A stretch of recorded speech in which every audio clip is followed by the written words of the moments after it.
बोलिए। Good morning, बोलो good morning to each and everyone. Welcome you to Khaita park. हाँ, मुस्काता ऐसा, अगर मुस्काता हुआ चेहरा हिंदुस्तान में सबका हो तो कितना अच्छा हिंदुस्तान होगा। माँ भी मुस्काती हुई और बच्चा भी मुस्काता हुआ। ये जौनपुर से हैं और जौनपुर से मुझे लगता है, मुझे कई लोगों से मैं मिला हूँ।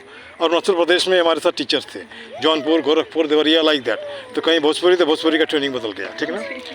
तो आपको जैसे मान के चलिए, कभी कभी लोग बोलते हैं कि मैं हाउस वाइफ हूँ, और मैं यहाँ पे बोलता हूँ आप ना हाउस वाइफ बनो ना हाउस हस्बैंड बनो, आप हाउस फ्रेंड बनो।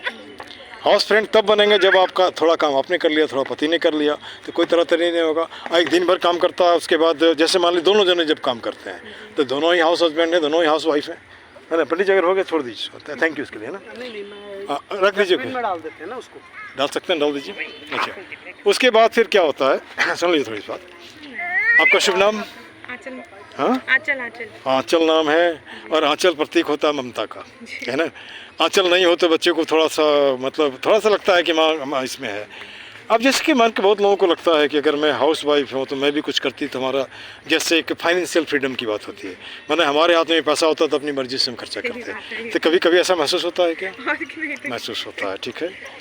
तो अब मैं आपके मैंने एरिया में थोड़ा सा काम करना रखा था। आपको कहीं जाना होना नहीं है। अगर आप मैं लोगों को इस एरिया में भी हेल्प करता हूँ।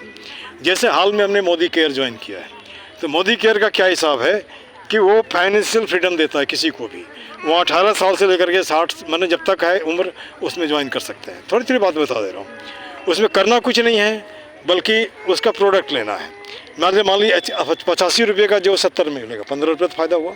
वो पॉइंट बनता है तो पॉइंट बनता है, वो पैसा बनता है। तो मैं देखता हूँ जब वो लड़की बोलती है 25 साल का कि मैंने अपने पापा को 10 लाख का गाड़ी गिफ्ट किया, है ना।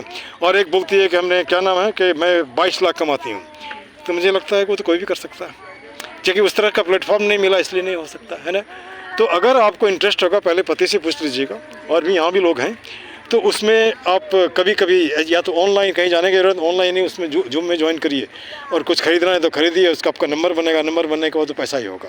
अभी नहीं, 5 साल के बाद आपको भी लगेगा नहीं हमारे पास पैसा है। पति को भी हेल्प कर सकते हैं, घर भी खरीद सकते हैं। वहाँ जाने से आपको विदेश जाने का मौका मिलता है। विदेश जाने के अलावा आपको कार फंड मिलता है, उसके बाद घर का फंड मिलता है। एक 65 साल की लेडी बोलती है अभी मैं 1 करोड़ का घर खरीदूँगी, है ना, चश्मा लगा करके। पहले तो हमको घर में कोई वैल्यू नहीं देता था, अब तो सब बहू सब, है ना। अब 1 करोड़ का घर खरीद लिया। हाँ, और उसका 4 लाख का बेटे को ना ये दिया का ना, मैं कार देख करके।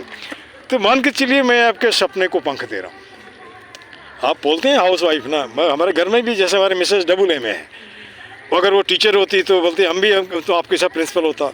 हमारे प्रिंसिपल होती तो आपका बच्चा नहीं पढ़ता, इसलिए नहीं पढ़ता आपके पास बहुत ज़्यादा पैसे होते, आप ज़्यादा फालतू खर्चा करते। क्राइसिस भी होना चाहिए जीवन में, क्राइसिस होगा तब ना कोशिश करेंगे। अब आपकी मर्जी है, जो करना करिए।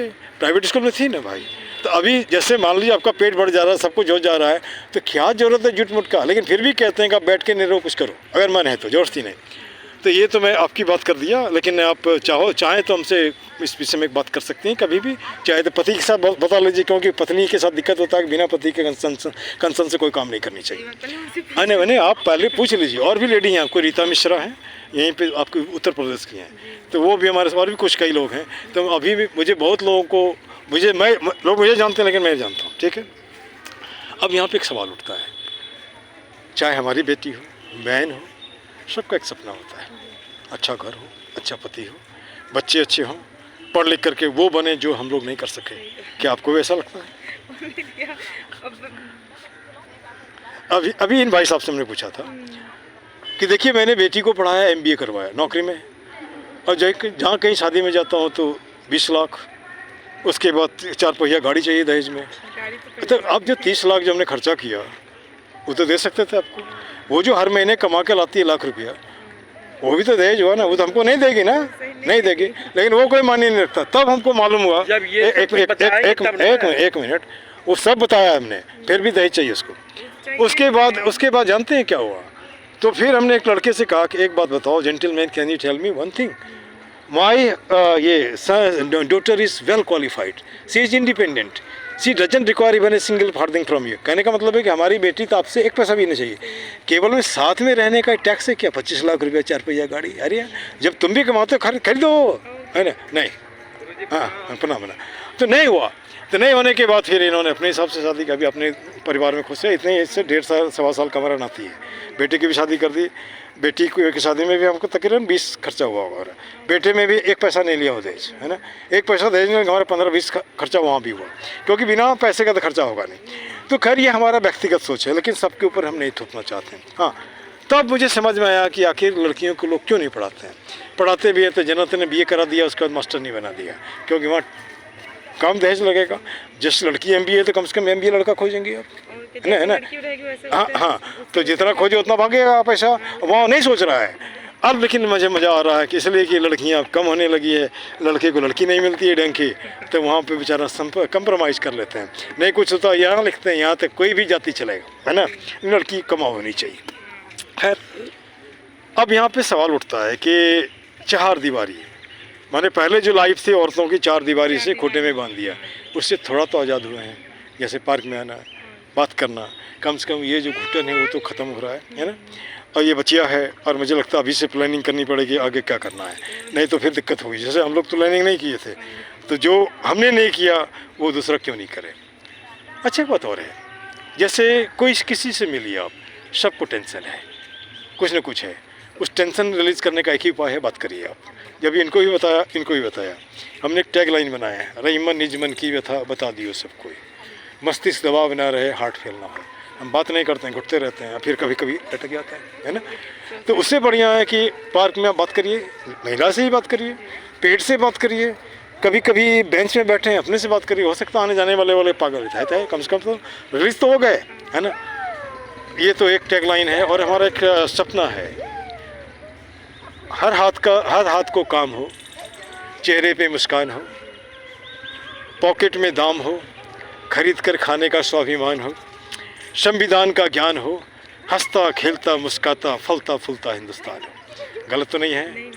अच्छा, कुछ हमने पार्क के लिए बना रखा है ये टैग लाइन, उसको हमारे साथ बोल सकती हैं, नहीं सुन लीजिए। एक ही मुद्दा, एक ही नारा, पार्क सुंदर हो हमारा।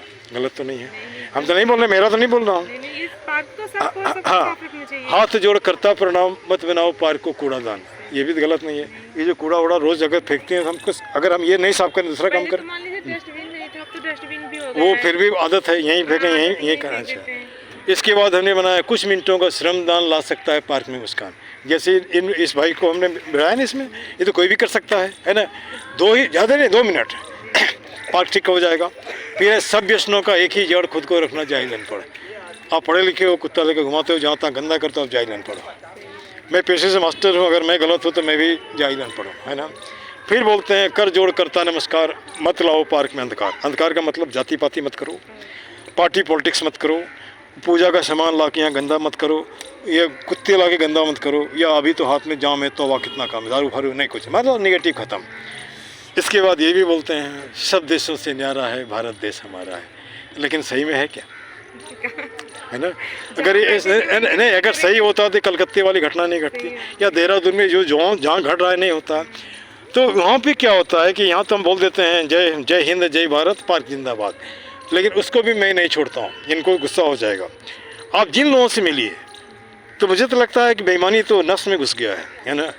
और हर आदमी दूसरे आदमी को यूटिलाइज करना चाहता है, ये कमीशन एजेंट वाला बन गया है। कोई कुछ करना है, अरे सर हम ये करा देंगे, वहाँ कमीशन जोड़ेगा। अरे आदमियत तो रहने दो जी, है ना। चलो इन्हीं शब्दों के साथ अगर आपको लगे कि नहीं आपको ठीक है, उसमें महिलाएं ज़्यादा है। मैं वहाँ जाता हूँ ना तो हम लोग का स्थिति कम है, क्योंकि फाइनेंशियल फ्रीडम उन्हीं को चाहिए। जेंट्स तो बेचारा कहीं न कहीं काम करता है, कुछ पैसा में कमा लेता है, इसलिए वहाँ जाती हैं। तो जैसे संडे में मीटिंग होता है, आज भी होगा, आज दवाई के बारे में बताएगा। तो अगर होगा तो कभी किसी दिन आप हस्बैंड आते हैं मेरे से बात करा दीजिए। और दूसरी बात, मेरे चेहरे से मैं गुंडा वाली नहीं लगता हूँ। लाखों बच्चों को पढ़ाया है और वो सब मुझे पिताजी बोलते हैं, वो टीचर नहीं बोलते हैं। चलो इन्हीं शब्दों के साथ आपका धन्यवाद।